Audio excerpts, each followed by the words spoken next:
Hey, yo, what's up, people? I'm back at it again with the White Vans for a unified preview. That was a request by somebody in the comments for my UFC preview. He said, hey, s'il vous plaît, make an episode about Unified 55. And then I say, yeah, why the fuck not? Why the fuck not, man? So I'll be going to Toronto tomorrow morning. It's like close to midnight right now. So about 6 hours, I'm leaving for Toronto to go to Unified for a Dana White looking for a fight special event. The day before UFC 297 at the Scotiabank Arena, the event takes place at the Rebel, a nightclub in Toronto. And we'll be there with the Saint Victoire to watch all the fights. And it's a good card. It's a card that went through a lot of changes. A lot of fights got canceled. A lot of people had to pull out. It's pretty sad because they all had the opportunity to fight in front of Dana White. I'm thinking of the Louis Jourdain Tony Laramie rematch.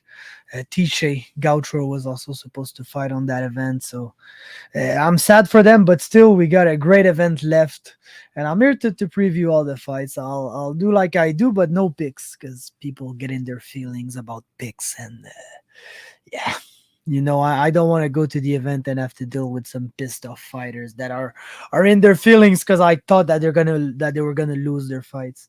So yeah, no picks, but previewing the fights for sure. That's what I'm here for. And let's start with the main event, one of the fights that stayed intact and just an amazing fight for the featherweight championship. John Nguyen, Mateo Vogel. Um, John Nguyen is the champ. He just beat Majed Amo by first round knockout in an amazing performance, one of the best performances of 2023. To win that belt, it was just the kind of a typical Majed fight where he gets rocked and gets back up, and he always finds a way to survive these fights. But John Nguyen is like one of the only guy that did not let him survive. He knocked him out in the first round. Very complete performance. The guy's just a great striker. Comes in with a great striking background, and we'll be looking forward to strike in that fight for sure, especially against Mateo. You know that Mateo is the grappler, and Mateo's super willing to fight. He's gonna brawl, he's gonna do whatever the fuck, but in the end, Mateo is an amazing grappler, one of the best we've seen in recent memory in Canada. Like in Canadian MMA, there's few guys that if they take you to the ground, they're pretty much gonna submit you. We've got Mick Dufort, we've got Frédéric Duprat, but the Mateo is like the other guy in that category. If he takes you to the ground, he's gonna submit you. And yes, very cool striker versus grappler matchup here. I'm very impressed by Nguyen's last performance. I think that he's turning like a new leaf. He's getting more and more experience, and he's getting really solid. It's a guy that we're gonna hear about for years to come. And as for Mateo, like he's been there. He fought the Mont Blackshear. He defeated a guy who is fighting on the UFC event, Garrett Armfield. So he's a guy that's well known by Dana White. He's a guy that Dana was like not. He thought that the decision in the Mateo Contender Series fight was the wrong decision. So he remembers Mateo. He liked the way he fought at the Contenders. He thought that he should have won the fight. So you know that like he's on the short list of guys that Dana is coming to see fight on that event. And there's a lot of these guys that they kind of brought from outside. I don't know like how involved the UFC matchmakers and Dana himself were with that, but yeah, there's a lot of guys on that event that seem like they're coming from other scenes, but that the UFC kind of say, yeah, we want to see these guys in action. So if you can book them against some of the guys that you got, it'd be nice. But it's not the case with this fight. It's really two Canadian fighting each other's. But yeah, great opportunity for both. Mateo is a guy that like Dana's coming to watch fight, and for John that really just opens the door because it's one of the fight that Dana's gonna pay the most attention to. Is for a title, it's the main event, and if John just goes there and steals Mateo's spotlight, he might be the one that ends up with the contract at the end. So very interesting. Then co-main 185 Zach Powell back after 3 years, taking a short notice fight against Mac Larson, and then the fight immediately got canceled. Basically, I don't even know if there were like 12 hours between the time that Zach then announced his fight and Zach said, "Oh, my opponent had to pull out," and then he gets replaced with Mark Hulme, who is from South Africa, who is a training partner of Dricus Duplessis and all these guys, and who's like basically just there from South Africa for the UFC, and they were able to put him on that card, like pretty much a guy that Dana wants to see fight. He's 11-3. So he basically got double the experience of Zach. It looks like he's a grappler too. Like of his wins, pretty much all of his wins are by rear naked choke. There's some decisions here and there. Uh, and he's a guy who been fighting for like EFC, M1, Brave CF, ACA, UAE Warriors, and like he's fought a really good level of opposition. Yes, there's like some 4-0, 4-2 guys here and there, but like he fought like a 13-5 guy, 6-2, 19-5, 7-3. Then before that, it's lower records, but it was at the beginning of his career. So I think he's really good. Honestly, probably a very good grappler. Zach, like, I'm gonna be very, very, very, very, very honest here. There's nothing I like about this matchup. I fucking hate it. Zach at middleweight, I'm not sure about that. Zach taking a fucking South African who trains with Dricus, who's probably like a real middleweight, even though he weighed in at like 183, so could be more of a welterweight, which is good if that's the case. But the guy, if you've seen the face off, is like so much taller than Zach, so much more ripped than Zach. I don't like anything about it. The fact that it's short notice, that it's a guy that I think that the UFC wanted to put on that card because clearly they want to see them, which leads me to believe that he's pretty good, even though I never seen him fight ever. There's nothing I like about it. The thing that could be liked is that he looks like he's a grappler. Zach is a grappler too. I don't know Zach's cardio where it's at. It's been 3 years, man. I think that fuck, I hate it, man. 3 years away to take a guy like this on short notice. Like I said, it's a grappler. So Zach is a good grappler. He could just like win the grappling exchanges and defeat the guy by decision, but nah, I don't know. I fucking hate that fight, man. Pat Pitlick then against Ryan Leininger, who is a very, very, very red-haired, like one of the most red-haired guy we've seen in MMA since like Sam Alvey. He's another guy who's fighting for LFA against very good opposition. He beat Darius Flowers. He lost to Joseph Holmes. So he's fought UFC level talent in his career. Lost some, won some. Like I said, been fighting for LFA recently. Went 2-2 in his last 4 fights. Loses by decision. Yes, got knocked out by Holmes. Like he got knocked out in his 2 first losses, and then his 2 last losses were by decision. That leads me to believe that the guy got more experience and like tougher to finish. He's fighting Pat Pitlick. That's a great matchup. That's a very, I think, evenly matched fight. Pitlick is gonna look to probably take his head off with some strikes. He wrestles too. Pitlick does a lot of stuff. He's a very good fighter. He's from Shave Bears MMA. He's very complete. He's having like another guy who's 8-1 right now. So if Pitlick just impresses in that fight, he could be the one that Dana White says, yeah, 9-1, you're ready to make the jump to the UFC. He already fought some great guys like Byron Phillips, Mike Hill, and he beat them pretty convincingly. His only loss was a guillotine to Jake Lindsay, a UFC vet at Unified 36 back in 2019. Pat had taken a long break after that fight at a boxing fight, like shortly after, months after. Tried to get booked in 2019, but then there was the pandemic and everything, and he only made his return in December of 2022. Haven't fought since. Was booked once against Fabercell, but the bout was canceled. So he's fighting Ryan Leininger now. I can't wait to see that fight. I think that it's a very well matched fight, experience wise, skill wise. We've got a guy who often goes to the decision, but looks to be more of a grappler. looks to, even though he's got like some win by TKO leg kicks and everything, like most of his wins are like arm triangles, guillotines, rear naked chokes, whatever. But yeah, I think they're two good complete fighters, and I can't wait to see that fight. Honestly, that leads us to Michael Imperato, Ricky Bandejas. Where the hell did this fight come from, man? That it's a cool fight. I'm very down for it. It's just, I think Imperato was supposed to fight Tisha Gautro, and Tisha pulled out, and somehow it's Ricky Bandejas who steps in. The Bellator vet guy is well known for the time where he absolutely melted James Gallagher with a swing chin music. The guy landed a super kick in MMA basically and knocked the fuck out of his opponent. And he's 15-7. It's been tougher like since he left Bellator.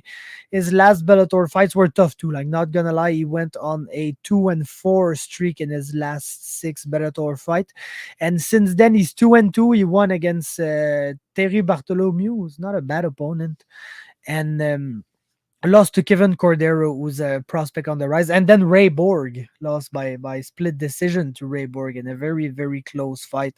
Then had the no contest with Francisco Rivera that ended due to eye pokes at XMMA in 2023, and hasn't fought since.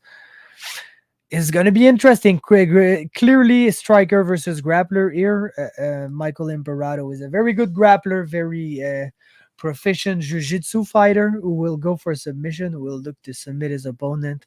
Bandejas is mostly a striker. He will look to keep his distance. I think he will be taller and have reach on Michael Imperato. So it's going to be interesting to see how Imperato navigates to get to his takedowns and everything.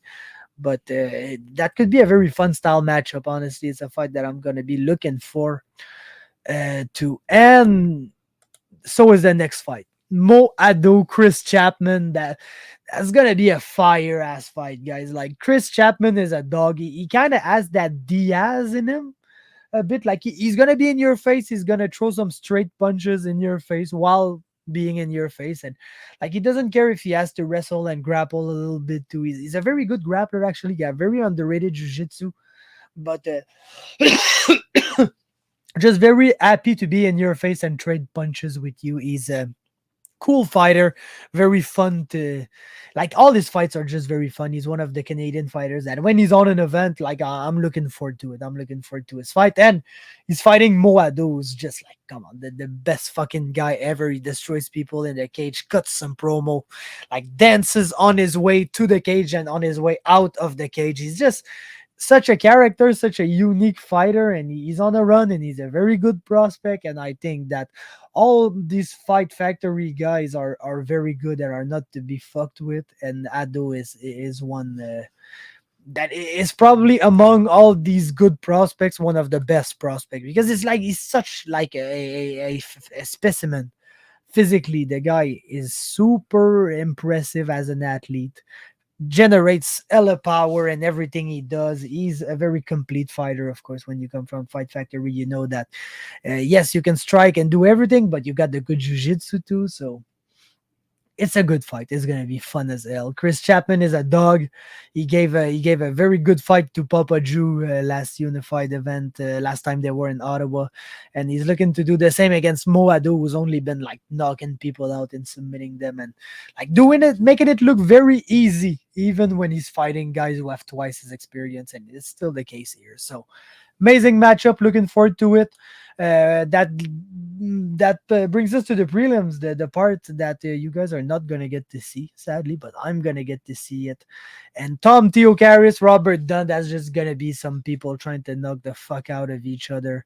Robert Dunn is 11-9, so the guy's got 20 pro fights. He's coming out of Mississippi, and yes, he won his last fight, was on a losing streak before that.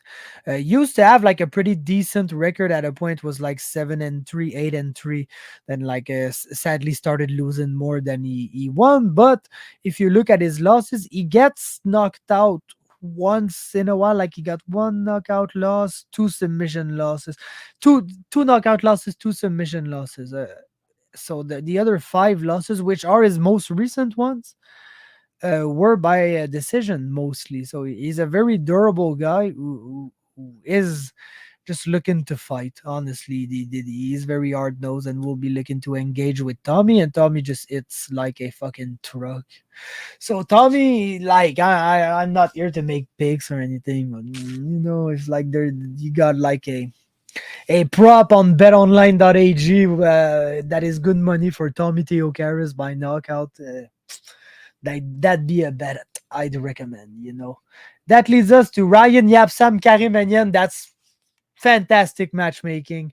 Ryan Yapsam is super impressive in the cage and outside of the cage. The guy's got an amazing mindset, trains smart, is a good athlete, fights very intelligently. Like he's not gonna go in there and look to brawl with people and do the stupid thing. He always comes with a game plan, and he's fighting Karim, who's just sensational. Honestly, he's the same guy who's gonna spinning kick you in the face at range and land clean, and then just shoot for a double leg, pick you off the ground, slam you in his corner, and absolutely beat the shit out of you in top control for the rest of the round. He can do it all. He's good. He's dominant. He's been absolutely dominant in every time he stepped the foot into a professional MMA cage, and he fought very good guys like Liam Gallagher and absolutely ruined them. So I'm very much looking forward to this fight. I think when we're looking at prospect versus prospect matchup on this card, like it's probably the best fight, honestly. Like the main event is a big title fight, of course, and like we've got plenty other big fights on the event, but when we're looking at prospect versus prospect, that's my favorite fight, and it's one of my most anticipated fight on the whole event. That's for sure. Often at these unified events, I'm a little bit everywhere. I don't pay attention to all the fights because I know I can look back at them on UFC Fight Pass. But that being a prelim and me not having the chance to really look back at it after, that I'm just gonna be there and super concentrated for that one because it's one of my most anticipated fights of the event. Then Dorian Dokaj, Cal Kostiniuk. That's another very cool fight. Very great matchmaking here. Kostiniuk is 1-0, and he defeated Ali Charkey in a very surprising. Surprising. I don't know, but like shouldn't have like beaten Ali Charkey like that. After taking some punishment, he was busted up and everything in that fight. But Cal Kostiniuk, like all the hard-nosed Canadians martial arts center fighters, like the Lee Main students, that they just come to fight, man, and they can do it all in the cage. And that's Cal Kostiniuk, and he's big and he's an imposing fighter, a physical force. So he's a very good prospect out of that camp, honestly. And the fact that he just beat Ali Charkey in his first fight was just so impressive. But speaking of impressive, Dorian is just a monster. Like Dorian is, I think, further in his development than Cal Kostiniuk. He's 3-1. His only loss was to Ryan Loader, who's like a wrestling coach for Team Alpha Male, like something absolutely insane like that. And he still gave him a fight, and he still came back in round 3 and landed some good punches and everything. And like he gave Ryan Loader a fight here. And then 2 fights later, he fights Christian Savoy, who's like 8-1, while Dorian is only 3-1. And he beats him. Like he absolutely beat Christian Savoy. The referee screwed him out of that fight with the 2-point deductions, which is like I've spoken in length about that on the Canadian MMA podcast, on my French podcast with Greg. Like there's probably 2 or 3 places where I spazzed out at that decision, so I'm not gonna get back into it. But yeah, Dorian got screwed and he beat Christian Savoy, so he should be 4-1, not 3-1 and a draw. And he's just an amazing grappler at the Santos Brothers BJJ Nova União, which is my team. So I'm always gonna be rooting for the Nova União fighters, that's for sure. But yeah, now Dorian is amazing. Cal Kostiniuk is surprising for a fighter who's only got 1 pro fight, and they're gonna be fighting, and it's gonna be great. And that leads us to the first fight, Ferdaws Nayimi.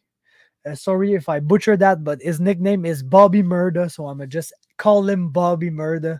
And oh man, this guy better, like, if you know, you know, but like there's only one song that this guy can come out to. And if he does not come out to this song, I'll be very disappointed. Like I'm not gonna lie, I'm fully expected that he comes out to this song. That I could name the song, but like I can't really say the title of the song because there's a word in there that I'm not supposed to say, so I'm not gonna say it. So yeah, that song better come out to that song. So yeah, Bobby Murder, Nate Small. I don't know Bobby Murder, to be honest. It's the first time I saw his name. I was wondering why the hell don't I know him already? Because fuck, he's nicknamed Bobby Murder, and he looks like he's like a Muay Thai champion of some sort. So um, super excited for that. Super excited to see him fight. And he's fighting Nate Small, who's just like one of the most willing fighters that there is in the 135 decision. So this is gonna be great, man. It's gonna open up the event in the right way. I think these two guys are gonna look to trade some leather. And Nate Small might be the one who says, yeah, no, fuck that, and take the fight down to the ground, or at least try to. So I think there's a chance that we see some MMA there, but if they just go out there and strike with each other for 3 rounds, I'm not gonna be sad about it.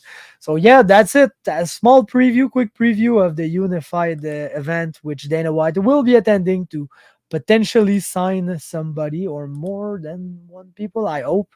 So yeah, basically thanks to the guy S. Michel P.